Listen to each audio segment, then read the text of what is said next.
Hello, English learners. Welcome back to another advanced lesson with us here at English Pod. My name is Marco. And my name's Erica. So today we're bringing you another advanced lesson, and this time it's kind of historical. Like the name suggests, we are listening in as a president says goodbye to the nation before he steps down from his role as president. Now, actually, this dialogue is very much based on President Eisenhower's farewell speech. Okay, so a pretty famous. Now, we have to tell you that we did change the speech a little bit, right? Yeah, just a little bit to make it a little bit more understandable, but it's basically what he said to the nation back in 1969. All right, now, I will as well tell you that this is a pretty hard dialogue.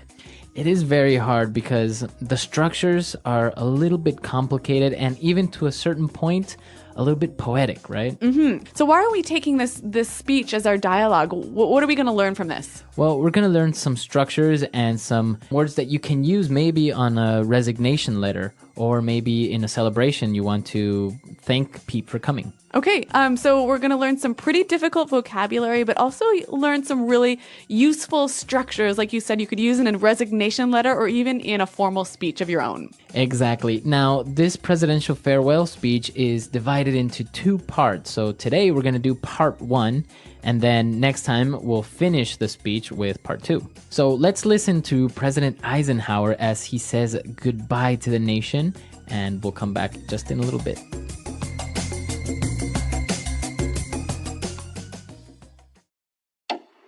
Good evening, my fellow Americans. 3 days from now, after a century of service to our country, I shall lay down the responsibilities of office as, in a traditional and solemn ceremony, the authority of the presidency is vested in my successor.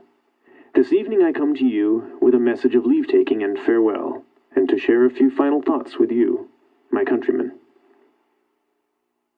Like every other citizen, I wish the new president and all who will labor with him Godspeed. I pray that the coming years will be blessed with peace and prosperity for all. Our people expect their president and the Congress to find essential agreement on questions of great importance, the wise resolution of which will better shape the future of our great nation. My own relations with Congress began on a remote and tenuous basis when, long ago, a member of the Senate appointed me to West Point. I then had the pleasure of building more intimate relationships with Congress during the war and the immediate post-war period. Finally, we have progressed to the mutually interdependent relationship we've had during these past 8 years.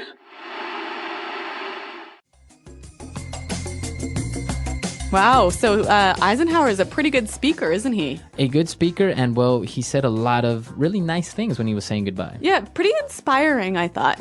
Really inspiring, and as we said, there were a couple of different and difficult words and phrases, so why don't we start right now with language takeaway. Language takeaway. Well, Eisenhower said that in 3 days he shall lay down the responsibilities.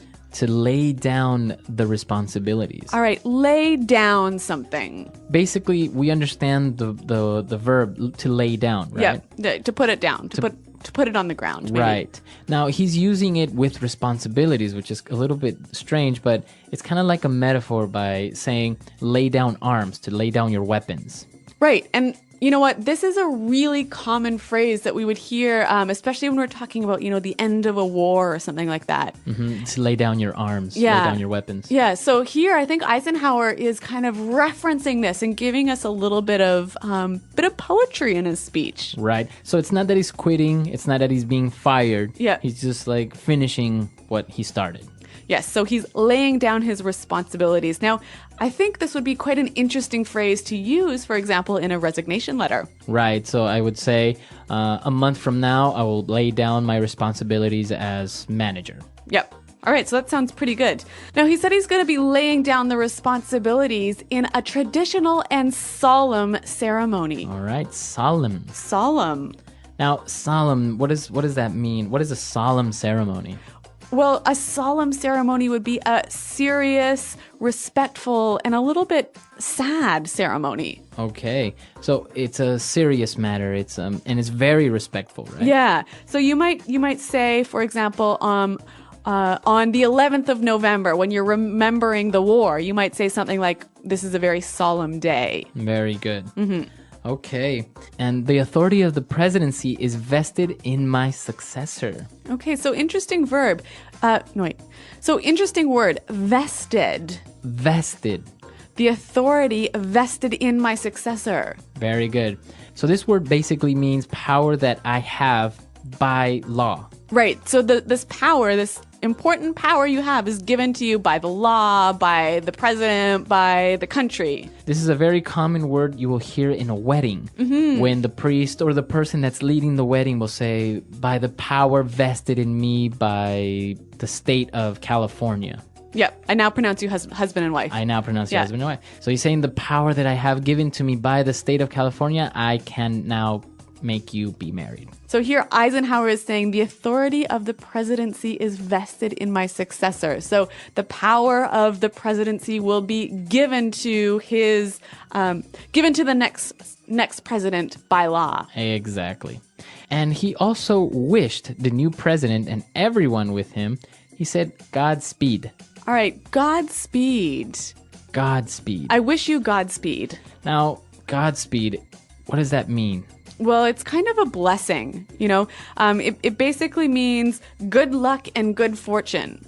All right. And especially in a journey, right? Yeah, I think you'd almost only use this when someone's going off on a big trip or a journey. So here they're going on the journey of the presidency. Right.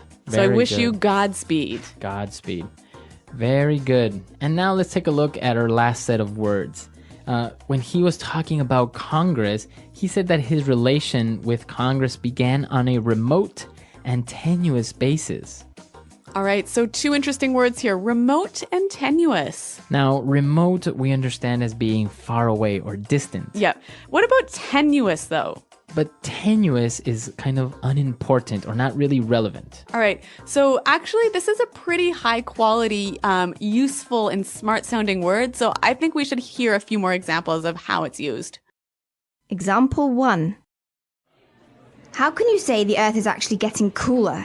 That is a pretty tenuous argument. Example 2. John believes that Elvis Presley is still alive. He's got a tenuous hold on reality. Example 3. You're making yourself seem more important than you are. The connection between our company's success and your performance is tenuous at best. All right, so as we said, these are some pretty difficult words that we found in the dialogue. But now I want to go and look at some really interesting formal structures that Eisenhower used here. So let's look at those now in Fluency Builder. Fluency Builder. All right, on Fluency Builder today, we have 3 phrases. And, well, starting with the first one, I think it's one of the most interesting ones. He said, 3 days from now, after half a century of service of our country, I shall lay down the responsibilities of office. All right, so what's interesting about this? If you take a look at the structure, he's saying 3 days from now, which is Future. And then he makes a reference to the past after a half century of service. Okay, so we got future, past. And then again, future. I shall lay down the responsibilities. All right, so this actually is quite a good structure if you're giving a farewell speech, or even I could imagine using this at a wedding.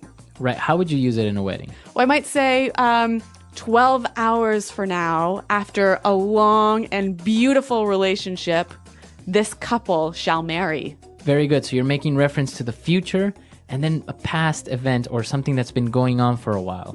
And then future again. Why don't we do one more example?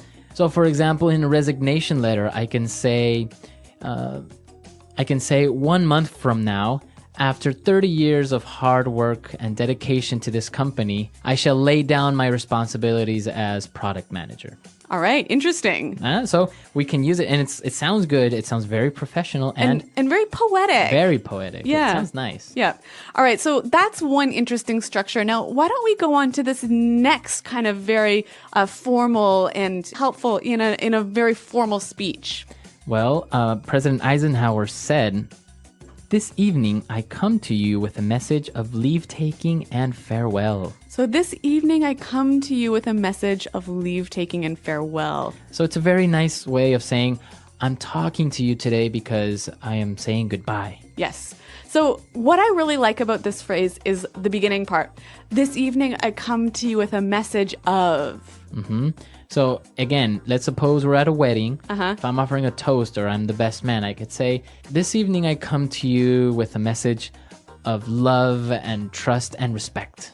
All right. Or maybe if you're the leader of a company, you might say something like, this afternoon I come to you with a message of hope for the future. Very good. And now the part when he says leave taking and farewell, it's basically saying taking leave or taking like a vacation, right? Yeah. And farewell is Goodbye. Goodbye. And what about our last phrase? This is actually a bit of a long one, so I'm going to read it now.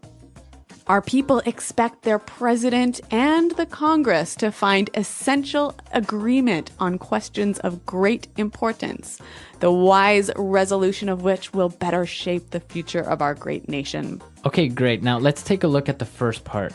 Basically, he's saying the people expect the president and the Congress to give them answers, right? Or, yeah, to agree on important issues. But in the part when he says the wise resolution of which will better shape the future of our great nation. Yeah, and this is the part I want to focus on, the wise resolution of which. Now, this is a really wonderful sort of formal structure. So we can see what he's doing here. He's talking about the first idea, right? So the president and the Congress need to find agreement on important issues, right? Now, the wise resolution of which, so he's referring back to that idea. So the wise resolution of what? Of the essential agreement on questions of great importance. Right. So really useful structure. Why don't we hear a few more examples of this? Example 1. We now face a great challenge, the overcoming of which lead us all to untold riches and success. Example 2. We as a company now face our most difficult months to date, the outcome of which will determine our company's future. Example 3. The ambitious plan to reduce poverty, the start of which was launched last Tuesday in New York, will require a huge investment of taxpayers' dollars. All right, so as you can hear from the examples, we have the main idea, and then he passes on, but then kind of refers back to it again. Yeah, and this sounds quite formal, but also quite literary and intelligent, doesn't it? It makes you sound well-spoken.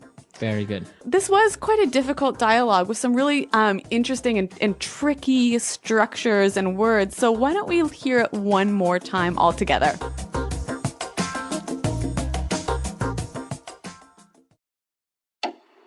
Good evening, my fellow Americans. 3 days from now, after a century of service to our country, I shall lay down the responsibilities of office as, in a traditional and solemn ceremony, the authority of the presidency is vested in my successor. This evening I come to you with a message of leave-taking and farewell, and to share a few final thoughts with you, my countrymen. Like every other citizen, I wish the new president and all who will labor with him Godspeed. I pray that the coming years will be blessed with peace and prosperity for all. Our people expect their president and the Congress to find essential agreement on questions of great importance, the wise resolution of which will better shape the future of our great nation.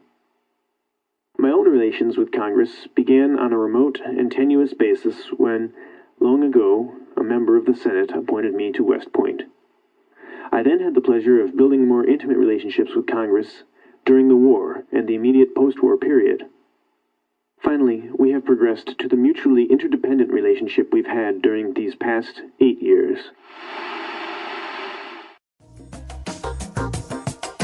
All right, we're back, and here with us in the studio we have Pete, the actor in the dialogue of President Eisenhower's presidential farewell speech. He's a pretty convincing actor at that. Not quite. So Pete is going to give us a little bit of insight about President Eisenhower. All right, so what can you tell us about President Eisenhower? Well, he started off as a general. He was an accomplished officer all through the early 20th century, and then he was the supreme commander of the Allied Expeditionary Force in World War II. And so now he's most famous for D-Day. He was leading it?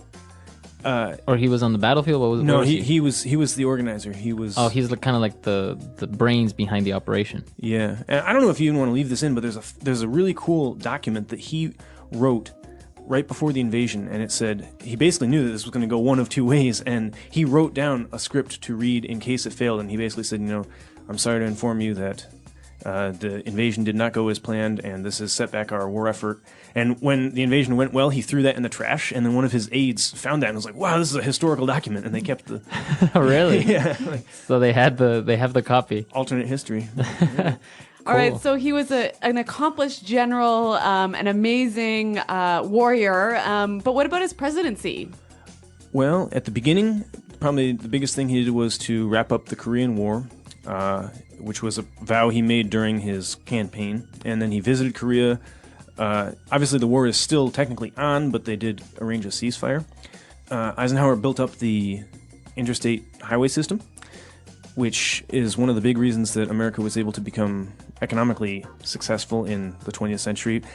He did it basically so that in case of a war, we'd have an easy way of shipping our soldiers and nukes across the country. But but it worked well anyways. Yeah, it's one of these things that pays a side benefit. At least he had to sell it to the country that way. It's very likely that he didn't intend ever to use it that way. But you have to have it's like the war on terror. You got to sell these things.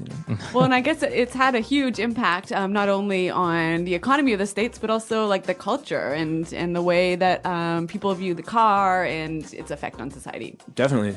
So pretty influential guy, this Eisenhower. Yeah, and a very historical lesson. It's just a little bit of a culture and maybe some insight on American history. It's not like we're politically active or anything, but yeah, it was some interesting information there, and also, well, he was considered to be a pretty good president. Yeah, he's rated, I wouldn't say among the top 5 or so, but quite accomplished. Well, maybe not the greatest president we've ever seen, but he wrote a pretty good farewell speech, so I think we have that to thank him for.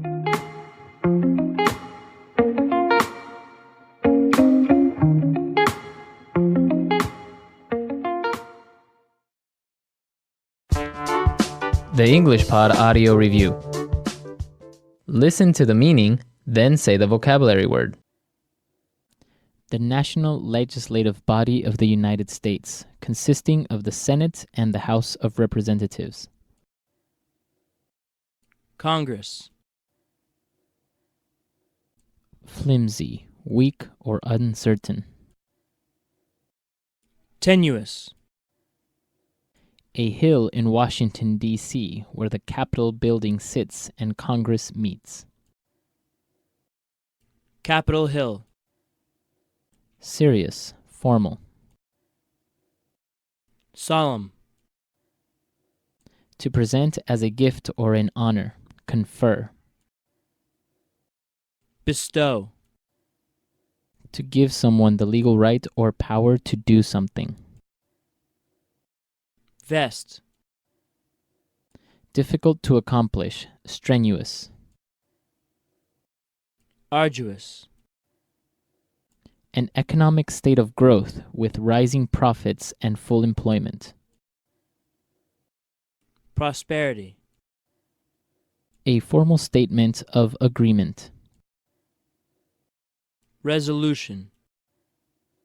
Used to wish success to someone who is going away. Godspeed. Let's try that faster.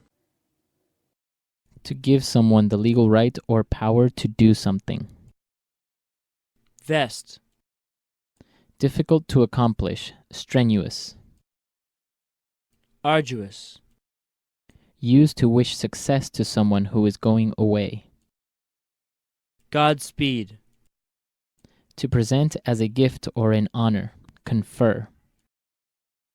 Bestow.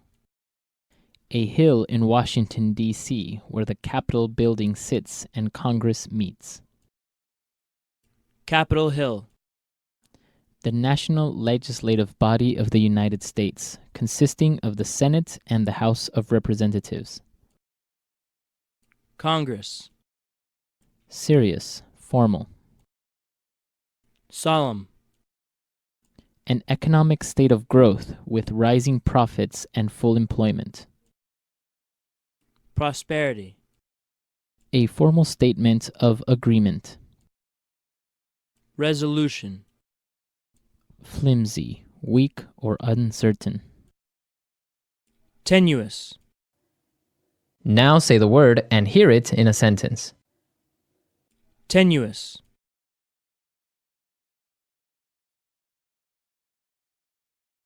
How can you say that the Earth is actually getting cooler? That is a pretty tenuous argument. Tenuous.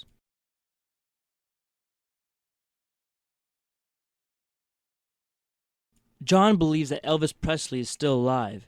He's got a tenuous hold on reality. Tenuous.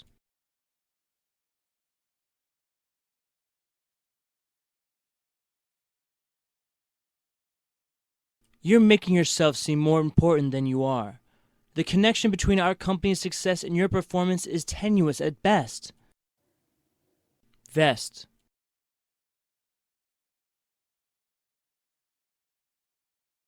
With the powers vested in me, I now pronounce you husband and wife. Vest.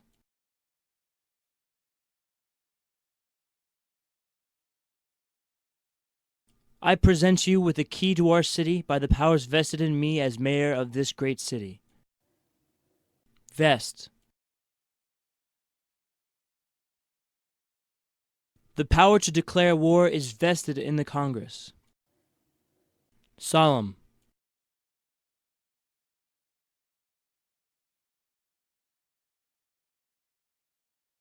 We are here today on this solemn and tragic day to say goodbye to an inspiration and a friend, Michael Jackson. Solemn.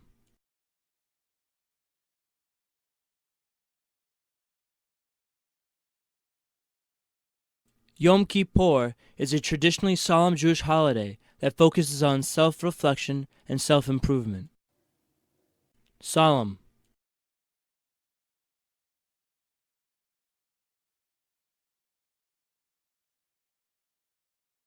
Every year, September 11th is a very solemn occasion as Americans remember the victims of the World Trade Center attack. Resolution.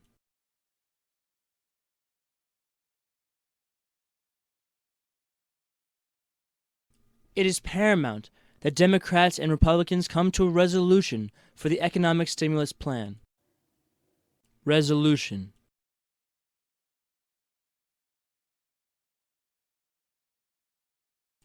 How will President Obama find a resolution for health care reform that will benefit everyone? Resolution.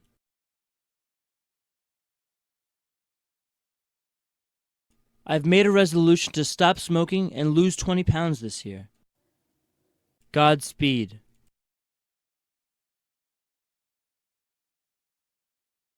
We wish you Godspeed.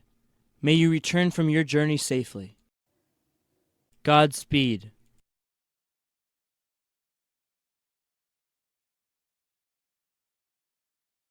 Godspeed. When you are fighting for our country, know that your family is proud of you. Godspeed.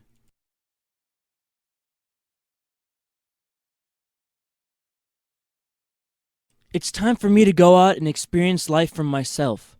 Goodbye and Godspeed.